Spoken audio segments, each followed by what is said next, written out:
The first sound that reached me wasn't the wind, but laughter, human loud, careless echoing against the pine walls I had built to hold silence.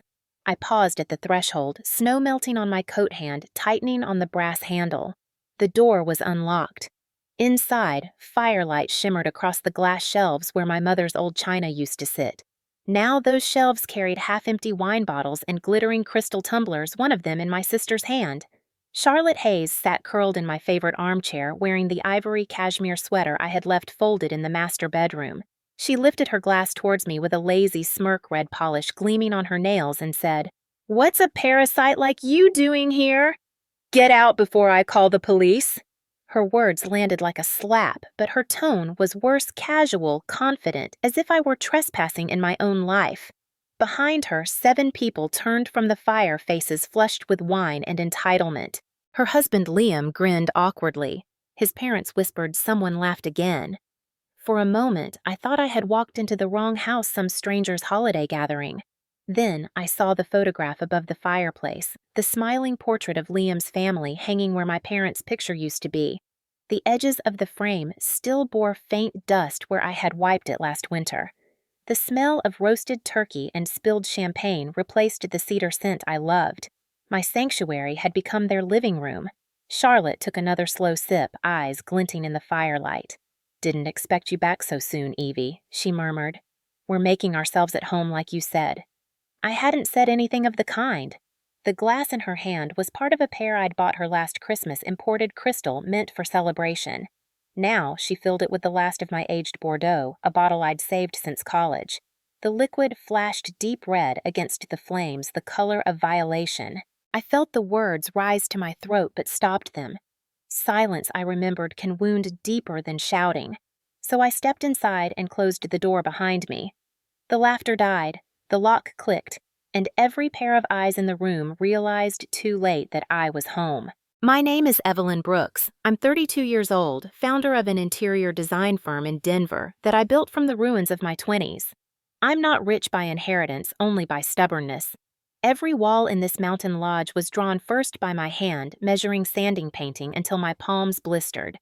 This place wasn't just a getaway. It was my proof of survival. My parents' deaths came too close together like dominoes collapsing under the same breath of fate. After the funeral, my younger sister Charlotte moved into my apartment for a few months. Those months bled into years. She called it love, I called it obligation. When I finally bought this property in Aspen, I told myself I was buying peace. For the first time, there would be a door that only I could open. Or so I believed. Charlotte was different from me in every way that counts. I was the planner, the realist, the one who saved receipts. She was the dreamer with expensive taste and no income to match it. Our mother used to call her delicate, which was another word for someone else's problem. When Mom died, I promised her I'd look after Charlotte. I didn't realize that promise would turn into a leash I'd tie around my own neck. As I looked at her now, lounging in the light of my fire, surrounded by her husband's smug family, I felt that leash snap. Liam Hayes, her husband, had been a salesman before his company downsized him. He was handsome in the kind of way that fools desperate people into forgiveness. Every time he failed, Charlotte called me. Rent, utilities, medical bills, even the down payment for that white SUV parked outside, I paid it all. I told myself it was temporary, that family was supposed to help. But standing here watching her drink my wine and claim my home, I understood what I had really been funding her illusion of superiority. The silence in the room thickened. Liam's father cleared his throat, pretending civility. "You must be Evelyn," he said. "Charlotte told us you were on an extended business trip. She said you lent them this cabin for the holidays." My jaw tightened. "Did she?" I said evenly. "Then she lied." Charlotte's smile didn't falter. "Come on, Evie, don't start.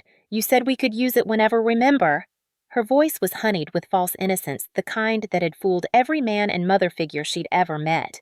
But not me, not anymore.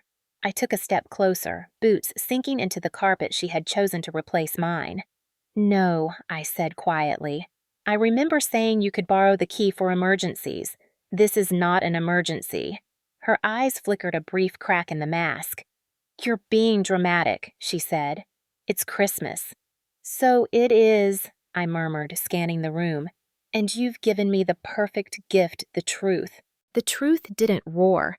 It whispered through the smallest details. The more I looked around, the more it became clear that they hadn't just arrived. They had been here for days. The scent of cooked grease hung in the air, mingled with the sweetness of cheap candles. My linen curtains had been replaced with synthetic ones in a color Charlotte called champagne gold, a shade she had always used to disguise poor taste as luxury. My books were gone from the shelves, replaced by snow globes and framed photos of Liam's family smiling at barbecues and baby showers I'd never attended. A child's mitten, one of Liam's nephews, I guessed, lay near the hearth crusted with melted marshmallow. Even the music they played wasn't holiday jazz, but some blaring pop version of Joy, loud enough to drown guilt. I walked through it like a ghost at my own funeral. Charlotte followed me, still performing her role. "You said you'd be gone until New Year's," she said, voice soft, almost apologetic. "We thought we'd just use the space for a few days. You know, keep the house warm." By replacing my furniture, I asked without turning. The kitchen smelled of roasted turkey and spilled liquor. Empty bottles lined the counter, one cracked red wine bleeding into the cutting board. A lipstick print marked the rim. Charlotte laughed lightly. "Relax, it's just stuff. You've got plenty." I opened the pantry. Empty shelves. The tins I kept for emergencies were gone. "You've been living here," I said. Not a question. She hesitated, then lifted her chin. "So what if we have?" "You're barely here. Why let a place like this sit empty when your family could enjoy it?" Family. That word, once sacred, now felt like glass in my mouth. Behind her, Liam appeared, shirt unbuttoned, a smug smirk that never reached his eyes. "Evelyn, you really should have told us you were coming," he said. "We could have cleaned up." I turned to face him fully. "You mean you could have hidden the evidence?" Liam's mother, sitting stiffly on the couch, tried to diffuse it with an apologetic smile. "Darling, there's no need to be unpleasant. Charlotte told us this was all arranged. You must have forgotten." Forgotten. That was their favorite trick, convince me I had misremembered, exaggerate, invent consent, where there was none. Gaslighting repackaged as concern. I'd seen it since childhood, whenever Charlotte twisted a lie into a half-truth, and our mother sighed. You know how emotional Evelyn gets. But this wasn't my childhood home, and I wasn't that girl anymore. I placed my gloves on the counter, each movement deliberate. "Get your things," I said. Charlotte blinked. "What?" I said, "Get your things. You and everyone else, you're leaving." Liam stepped forward, mock laughter under his breath. "You can't just throw us out." "I can," I said softly, meeting his gaze without blinking. "And I will." For a moment, no one moved. The fire hissed softly, a log collapsing into glowing ash. Then Charlotte laughed, a brittle sound that made even her in-laws flinch. "Don't be ridiculous, Evelyn. We had an agreement." She gestured around the room like a magician revealing her trick. "You said we could use this place any time. You even gave me the key code." She was half right. I had given her the code for emergencies. But people like Charlotte had a way of turning kindness into a contract. "That was for emergencies," I said quietly. "A burst pipe, a broken heater, not your winter vacation." Liam stepped forward, emboldened. "You weren't even supposed to be here," he said, voice rising. "We drove all the way up the mountain for Christmas." "You can't just throw us out," his mother added. "It's Christmas Eve, dear. Surely you can find it in your heart to be generous." That word, again, generous, always meaning obedient. I felt the old pressure in my chest, the one that made me doubt myself whenever they used guilt as a leash. But not tonight. "You broke into my home," I said. "You replaced my family photo with yours. You've been living here for days. That's not generosity. That's trespassing." Charlotte's face, hardened eyes narrowing with something venomous. "You're blowing this out of proportion. It's always the same with you, so dramatic, so controlling." She turned toward Liam's mother. "You see what I mean? She's obsessed with control. Everything has to be perfect her way, her timing." It was the same script she had used our entire lives, turning my boundaries into her proof that I was cruel. And the others nodded, not because they believed her, but because it was easier than confronting the truth. I didn't argue. I walked to the fireplace and lifted the framed portrait of her in-laws. My parents' faces stared back from behind it, dusty, crooked, but still there. I set the portrait of Liam's family face down on the floor. The gesture made Charlotte flinch as if I'd struck her. "You don't belong here," I said. Her cheeks flushed. "This house wouldn't even exist without me," she hissed. "You think you're self-made, but who took care of Mom while you chased money? Who stood by her bed when you were too busy?" I felt my nails bite into my palms. She always did this, weaponized the past, rewrote guilt into virtue. I kept my voice calm. "I was paying for her treatment, Charlotte. Every bill, every night you said you couldn't handle it, I handled it." Liam muttered, "Maybe you should leave Evelyn before this gets ugly." "It's already ugly," I said. Then I turned toward the front door where the snow swirled in the darkness. "If you think I'm bluffing, call the police. Tell them your sister came home." Charlotte didn't hesitate. She grabbed her phone from the coffee table with a trembling hand that wasn't fear, it was fury. "Fine," she said, voice sharp as breaking glass. "You want police? Let's see how they like dealing with your delusions." Liam muttered something about bad timing but didn't stop her. She pressed the numbers with theatrical precision, her wine glass still in the other hand. As she spoke to the dispatcher, her tone shifted fragile, frightened, manipulative. "Yes, officer. My sister just showed up here. She's unstable. She's screaming at us to get out of our own house." The words made the room tilt for a second, like gravity had betrayed me. I didn't raise my voice. I simply walked to my desk, retrieved a black leather folder, and placed it on the coffee table. The snap of the clasp silenced everyone. "You might want to explain this," I said. Inside were the property deed tax receipts and my driver's license. I had learned long ago that people like Charlotte didn't believe emotions. They believed paper. 20 minutes later, the snow outside turned blue and red. Police lights flickered through the frosted windows, painting the room in nervous color. 2 officers stepped in boots heavy on the wood floor. Evening, the taller one said, "We got a call about a disturbance." Charlotte immediately adopted her performance smile. "Thank you for coming, officers. She's been harassing us, insisting this is her house. I'm afraid she's not well." The officer's brow lifted slightly. "Ma'am, may I ask your name?" "Charlotte Hayes," she said quickly. "And yours?" He turned to me. "Evelyn Brooks, owner of this property." Charlotte laughed too loud. "You see, delusional." I opened the folder and handed the documents to the second officer. He inspected them carefully under the beam of his flashlight. "This is the deed he said to his partner. Signed and registered to Evelyn Brooks. Taxes up to date." The taller officer looked up, expression cooling. "Mrs. Hayes, it appears this house legally belongs to Ms. Brooks. Can you explain why you're here?" Charlotte's mouth opened closed. "She said she let us stay." Liam interrupted, voice cracking. "She did. She told us last month." "Any written permission?" the officer asked. Silence. The fire crackled like applause. The officer turned to me. "Would you like them removed from the premises, ma'am?" I took a slow breath. I could feel Charlotte's glare burning into my skin. "Not yet," I said. "They'll leave on their own once they understand what they've done." Charlotte spat the words out. "You're pathetic. You think money makes you better than us." "No," I said, "but it makes me the owner. And that makes me right." The officers exchanged looks, then nodded. "We'll wait outside, ma'am, just in case it escalates." As the door closed behind them, the laughter was gone. All that remained was the ticking of the old clock above the mantel, counting down to justice. The ticking clock filled the silence, steady and merciless. I walked to the dining table where Charlotte's designer purse lay open beside half-eaten dessert. I set my phone down next to it, face up the screen, lighting the room in a pale glow. "You want to know what control looks like?" I said softly. "It's not screaming or threats. It's numbers." I opened my financial app, the one I used to manage my rental properties and accounts. My pulse was calm, almost detached, as if I were presenting a business report. Charlotte frowned, uncertain for the first time. "What are you doing?" I didn't look at her. "Ending every mistake I ever funded." My thumb moved slowly across the screen. "This cabin, this car, that apartment, you've been living off my goodwill for years." The faint digital tone of confirmation filled the air, quiet and final. "First, your apartment in Denver. Market rent is $2,400 a month, but I let you stay for free. Lease terminated."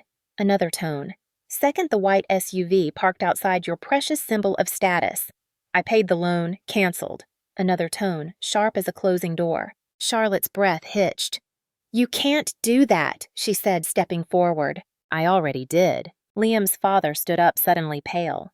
"Wait, you were paying for our lease too." "Yes," I said. I co-signed your rental when your credit didn't qualify. You've lived there for 3 years under my name. That ends tonight." The man sat back down heavily, realization draining the color from his face. His wife whispered, "Oh my God," over and over. Charlotte lunged toward me, face twisted. "You think this makes you powerful? You're a control freak, Evelyn. You always were." Her voice trembled, but not from fear from exposure. I turned the phone toward her. "Do you know what control really is? It's not what I do to you. It's what I stop letting you do to me." The glow from the screen reflected in her eyes, making them look almost hollow. For a moment, no one spoke. Then Liam muttered, "You've ruined everything." I smiled faintly. "No, Liam, you ruined everything when you mistook kindness for weakness." Charlotte's hand shook as she grabbed her wine glass and hurled it across the room. It shattered against the stone hearth, splashing red across the white rug like spilled blood. The sound was final, the last act in a play that had gone on too long. Outside, the police lights still flickered faintly through the snow. Inside, I stood unmoving, watching my sister's world collapse with each digital chime. When I turned off the phone, the sudden quiet felt heavier than thunder. Now I said, voice low, almost kind, "You can call this house whatever you want, but you'll be calling from somewhere else." Charlotte's scream tore through the room before I could finish the sentence. She lunged toward me, her fingers clutching the air like claws, but Liam grabbed her by the wrist. "Stop it!" he hissed, yanking her back. The movement was too rough. Her glass bracelet snapped and beads scattered across the floor. For a heartbeat, she looked at him in shock, then fury. "Don't you touch me!" she shrieked, shoving his chest. Liam, drunk and cornered, retaliated with the same weakness he always mistook for strength. His open palms struck her across the face. The sound echoed through the cabin like a gunshot. The room froze. Even the fire seemed to recoil. I didn't move. I had seen this kind of violence before once years ago when our father, broken and exhausted, had raised his voice at our mother. Charlotte had cried then, and I had promised her I would always protect her. But now she stood trembling, the red mark blooming across her cheek, surrounded by the ruins of her own making. The irony wasn't lost on either of us. "You see," she spat, eyes wet, voice shaking. "This is what you wanted, to watch us destroy each other." "No," I said quietly. "You did that yourselves." Liam ran a hand through his hair, cursing under his breath. His father rose from the couch, stammering apologies. "Officer," he shouted suddenly toward the door, as if calling the police back would undo the scene. One of the officers stepped inside again, hand resting near his belt. "Everything okay here?" he asked. Charlotte turned toward him, half crying, half pleading. "You can't let her do this. She's insane. She's taking everything from us." The officer's gaze drifted from her to me, then to the shards of glass, the crimson stains on the rug. "Ma'am?" he said carefully. "Do you want to press charges for assault or trespassing?" I met his eyes. "Not yet. Just make sure they leave." Charlotte let out a short, bitter laugh. "Of course. Let's all bow to the great Evelyn Brooks, Queen of Perfection." The officer's partner spoke up, voice firm. "Mrs. Hayes, I suggest you pack your things before this turns into something worse." Charlotte glared at me one last time, fury and humiliation twisting her face. "You'll regret this," she whispered. "I already have," I said. Liam grabbed her coat and muttered something to his father. The older man looked broken, his wife weeping silently beside him. It was a tableau of collapse, a family devouring itself under the soft hum of police radios. As they gathered their belongings, I stood near the window. Snow kept falling gentle and indifferent. It wasn't triumph I felt, not even relief, just a heavy, exhausted clarity. The kind that comes when you finally stop pretending a wound isn't there. Behind me, an officer murmured, "It's over." I nodded once. "No," I said softly. "It's beginning." The officers waited by the door while the family moved in slow disbelief.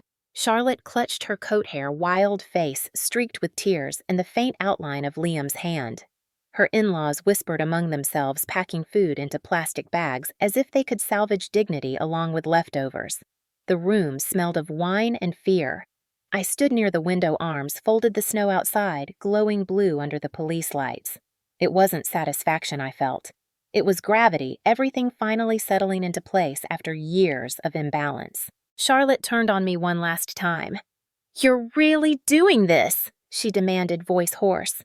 Throwing your own sister out into a blizzard on Christmas Eve. I didn't blink.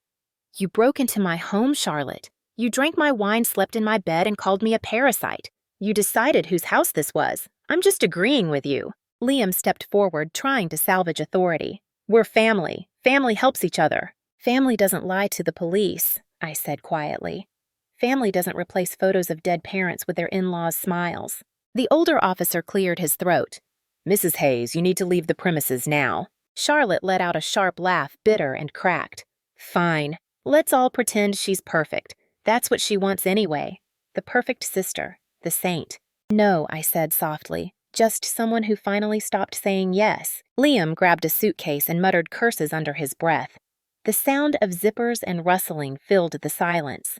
The youngest of Liam's brothers carried a stack of dishes, one falling and shattering across the floor. The crash made Charlotte flinch, but no one spoke. When they reached the door, she turned back to me, eyes blazing through the tears. Mom would be ashamed of you. I felt the words hit cold and sharp, but I didn't let them pierce. Mom told me to protect you, I said, not to destroy myself doing it. The officer opened the door. Wind rushed in, carrying snow and the faint echo of car engines down the hill. One by one, they stepped outside their silhouettes, swallowed by the white storm. For a long moment, Charlotte lingered on the porch, her face caught between fury and desperation. Then, without another word, she disappeared into the dark. When the door shut, the lock clicked with a weight I hadn't heard before. The officers lingered a moment longer. Call us if they come back, ma'am, one said. I will, I replied, but I knew I wouldn't need to. Some doors once closed never open again. The fire had burned low. I walked to the hearth and looked at the ashes. They shimmered faintly fragile and final. Outside, the snow kept falling, erasing every footprint that had ever crossed my threshold. When the police car's taillights vanished into the snow, silence claimed the house again. I stood there for a while, staring at the door, as if it might breathe and open by itself. It didn't. The quiet felt foreign, like a sound I had forgotten existed. Slowly I began to move, collecting empty glasses, picking up scraps of tinsel setting, right the things they had disordered. The floor was sticky with spilled champagne. I wiped it clean until the rag came away red, faintly smelling of wine and regret. The fire had died down to a thin orange glow. I knelt to add a log and watched it catch slow and deliberate. The flames cracked, then grew, and for the first time that night I let out a long breath. It came out shaky, part relief, part grief. This house had been my refuge, but now it felt stripped, like someone had read my diary aloud and left it open on the table. I found my parents' photograph under the couch, the frame bent, the glass chipped at one corner. I wiped it gently with my sleeve. Their faces looked unchanged, my father's quiet pride, my mother's soft smile. But now I could see exhaustion hidden in their eyes, something I hadn't noticed before. Maybe they had known what Charlotte would become, and maybe they'd hoped I would be strong enough to survive it. I placed the photo back above the fireplace and straightened it carefully. The air smelled of cedar again, faint and clean. I poured myself a glass of water and sat on the couch that still bore the impression of Charlotte's body. The cushion dipped slightly as if memory still weighed there. I thought about all the years I had spent trying to fix her, to protect her from the consequences she refused to face. Every loan, every bailout, every tearful phone call that ended with me saying, "It's fine, I'll handle it." It hadn't been kindness, it was fear. Fear that if I stopped saving her, I'd lose what little family I had left. But standing here, surrounded by the wreckage of her lies, I finally understood I hadn't been saving her. I had been keeping her sick. The clock above the mantel ticked steadily, measuring out a silence that felt heavier but purer. Outside, the snowstorm had softened into a gentle drift, flakes swirling in the porch light like falling feathers. I opened my notebook, the one I kept for work, and wrote a single line on the first blank page. Boundaries are not cruelty, they're survival. Then I closed it, turned off the lights, and let the dark wrap around me. For the first time in years, I slept without guilt. The morning came gray and sharp, the kind of winter light that doesn't warm anything it touches. I brewed coffee and watched steam rise against the window, curling like a ghost that refused to leave. My phone buzzed on the counter, a notification from my property management company. I opened it without emotion. Tenant Charlotte Hayes. Status payment overdue. Days late. 5. Beneath it, a second alert blinked. Vehicle finance repossession scheduled. I scrolled further, a detached observer in the slow-motion collapse of a house of cards I hadn't realized I'd built. By noon, an email arrived with a photo the white SUV parked on a snowy curb hitched to a tow truck. Its headlights dimmed under the morning sun, its reflection warped in the metal arm pulling it away. I deleted the message. There was no satisfaction, only finality. The reports trickled in over the next few days, each one clinical, factual, merciless. Eviction notice delivered. Locks changed. Account closed. It was like watching a storm recede through glass, still violent but no longer personal. A week later, one of my employees forwarded me a video link. "Thought you'd want to see this," the message read. I hesitated, then pressed play. Charlotte's face filled the screen, pale and blotchy. She sat in a dim room, tears streaking her mascara. The caption read, "My sister destroyed my life. Void." She spoke directly to the camera, voice trembling between rage and self-pity. She took everything from me, our home, our car, my dignity. And for what? To prove she's better, to make me beg. I watched in silence. The comments section told its own story. At first, sympathy people calling her brave misunderstood. But then a shift. Someone had posted screenshots of public records, the property deed, the repossession notice proof that the lodge was mine. The tide turned cruel. The sympathy dried up. The internet, once her stage, became her courtroom. Liam appeared briefly in another clip, shouting in the background, drunk and slurring. The video ended abruptly with the sound of a door slamming. I closed the laptop.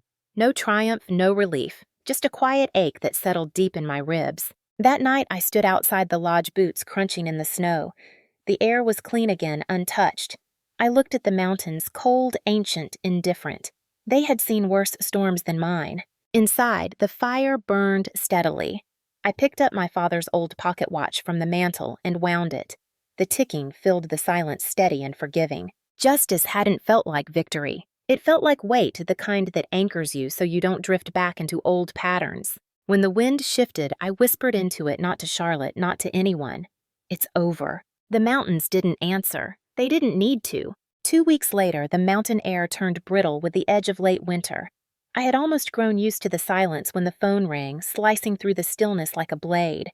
The number was unfamiliar, but something deep in my chest recognized it. I hesitated, then answered. "Evelyn," a small voice breathed. "It's me, Charlotte." For a heartbeat, I said nothing. I heard the echo of traffic behind her, the shuffle of movement, a world still loud with chaos. "What do you want?" I asked finally. My tone wasn't cruel. It was tired. Her words came in broken fragments. You've ruined me. We've lost everything. The apartment's gone. The car's gone. Liam won't even look at me. His mother calls me a burden. Do you hear me?